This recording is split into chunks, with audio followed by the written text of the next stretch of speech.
во другите земји се од Хрватска нагоре, делов со купување на имот во градба е поинаку регулиран и сметам дека треба да се регулира поинаку, да не можат луѓето да купуваат во дупка, односно да инвестираат малце по одмината фаза во недвижноста.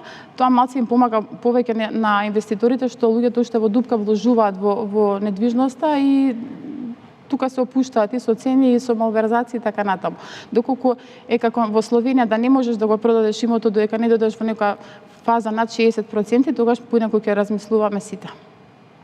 И инвеститорите. Смете дека во тој дел се прават најголеми малверзации? Не малверзација, тоа не е малверзација, тоа е поем плюс што дозволува државата да човекот го купи уште неизграден од кој ќе се добие одобрението за градба, односно ќе излезе пред имотниот лист. И тогаш човекот фактички инвестира во градбата која што треба да инвестира инвеститорот, ги дават своите пари, дури зема кредит од банка, го плаќа ратата во банката, а инвеститорот тие пари ги користи за градба. Во другите земји што се подалеку од Словенија, значи не е тоа така и луѓето малце повеќе се плашат. Ние сме малце ризиканти за такви работи и уште се ризикуваме, уште се инвестираме во имот кој што не го гледаме реално, туку на некој цртеж кој што ќе ни го понуди инвеститор.